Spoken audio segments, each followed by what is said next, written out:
Hello, everyone. I'm Josh Oakes with SmartSocialcom. Today, we have a really interesting topic that I think is at the heart of your kids being effective both online and especially offline.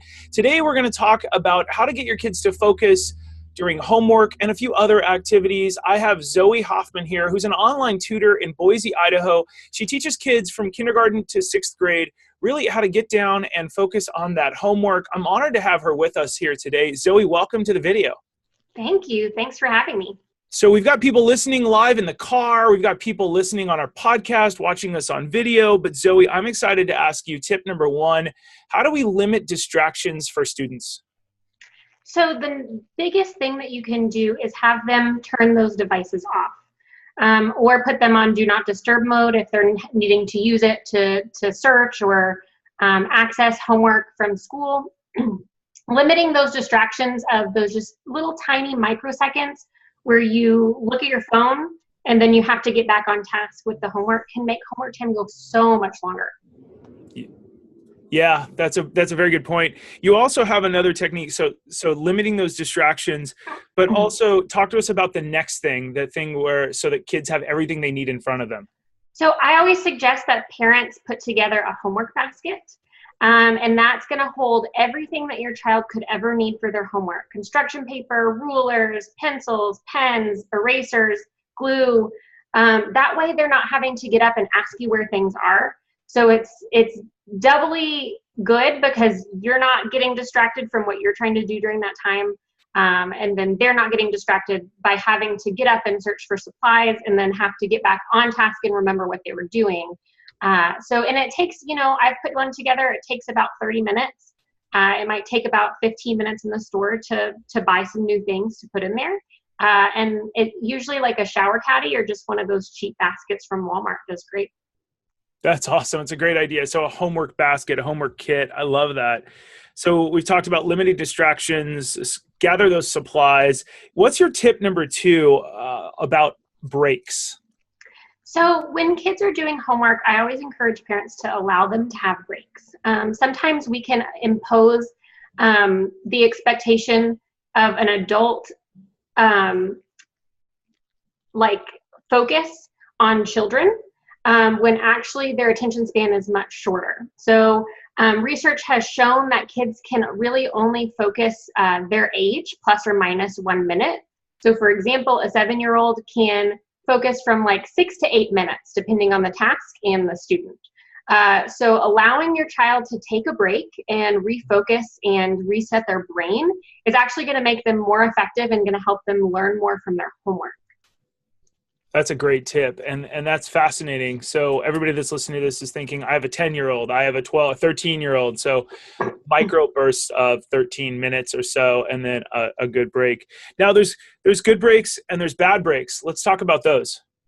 Right. So a good break would be probably like 2 to 5 minutes of activity. So they're getting up and stretching, they're running around the house, they're shooting a couple baskets.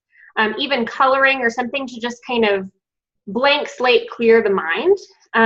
Some more inappropriate breaks would be checking the phone, playing a game on the phone, things that could get kind of distracting or really doesn't rest the mind.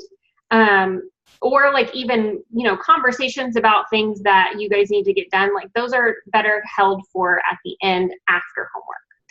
That's a great tip. Okay, so those are good breaks, bad breaks.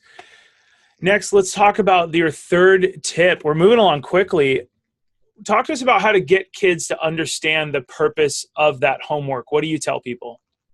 So this is one of the biggest things that I do with my students and their parents that come to me for tutoring is sometimes we have to have a mindset shift about what homework and schoolwork is all about. Some kiddos think that homework and schoolwork is just something they have to get through. Because their parents say so, because their teachers say so, and we really want to place the responsibility for getting those things done with our kids and help them actually know why they're needing to do it. So having discussions with your child about why homework is assigned, and if it's appropriately assigned, it's to help your child practice those skills that they learned in class so that they can move towards mastery. And so you can talk to your child about the more they do their homework and the more effort they put in, they're going to see results in what they can do academically. And so that can kind of place some of the responsibility back with them. And then you can also set appropriate goals with your child if that's something that they want to use to help like increase their grades. Homework is the first place that you usually start. That's a great tip. Another thing that we're working on too is getting parents, don't forget, go tour a college campus early on. Kids are like, wow, this is cool, Mom, Dad, I want to do this. Great. The more homework you do, the more of a chance you get to choose which campus you're on, right? And I love where you're going with that, getting kids to understand the purpose of homework and why it's so important. So talk to us about some of the biggest frustrations maybe that parents have with students, or maybe some of the biggest frequently asked questions. What are some frequently asked questions that parents have before you work with a student or while you're working with a student that might be misguided and perhaps you have some insight? Do you get any of those? So one of the biggest things that hinders kids and parents with homework is not knowing how to do the homework.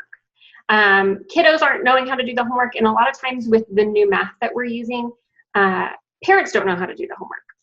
And so pinpointing a few really great resources that you can go back to again and again when homework gets tricky can be really helpful. Like Khan Academy, awesome for almost all subjects. And you can kind of just pop in the search bar right there and search whatever you guys are doing. And there's usually a video that'll pop up to show you how to do it in a few different ways. And then also, you know, the parent isn't always responsible for teaching their child how to do the homework. So teaching your child how to ask their teacher questions about the homework is really important. And it's something that I work with my students on a lot, because that's a struggling point for sure with most kiddos, especially when they get into middle school. Yeah. So that's one of the biggest, problems and questions that I get about homework, along with just how do I get my kid to do homework? Yeah, that's a really good tip. I like also, A, you're teaching students the purpose of the homework, and B, how to ask questions when it's appropriate so they don't get quiet and fall behind, because that's a really big deal. We want them to voice their opinion. Well, not their opinion, but when they need help so that they can pick up the pace and help them out.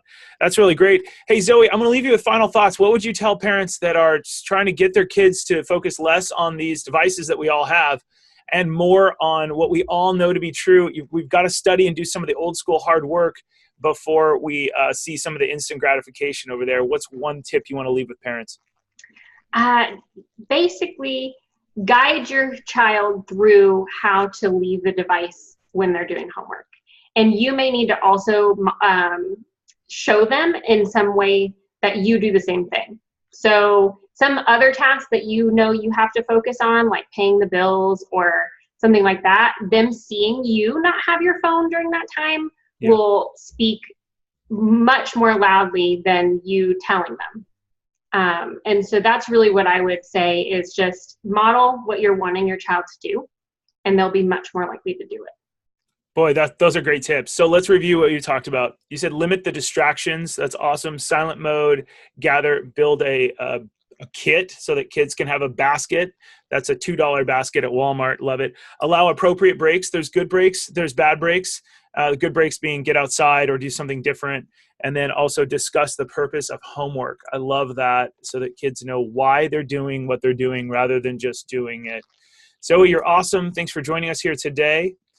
Everybody else that's joining us now, you can learn more at SmartSocial.com, where we have a link to Zoe's website to learn more about what she does, and also to learn more about Parent University, where we talk to you about how to be the very best parent you can be. We give you videos that you watch with your kids to make sure they understand why they need to be smart and safe online, and why their social media footprint can change their future, so that we're not just telling them what to do, but giving them a story. We turn ourselves into the bad parent so that you can sit next to them, watch these videos and go, oh, wow, that's great. I mean, I don't know if I'd do that. Josh said not to do that because, remember, somebody got kicked out of Harvard. We want you to talk with your kids about their future so that they understand a plan, so they can see clearly, not have as much anxiety, a little bit less stress, and they can get the right things done on time. I'm Josh with Smart Social. Thanks everybody that's listening. And thanks again, Zoe, to you for making the time today. Thank you. See you guys all soon on the next episode. Have a great day.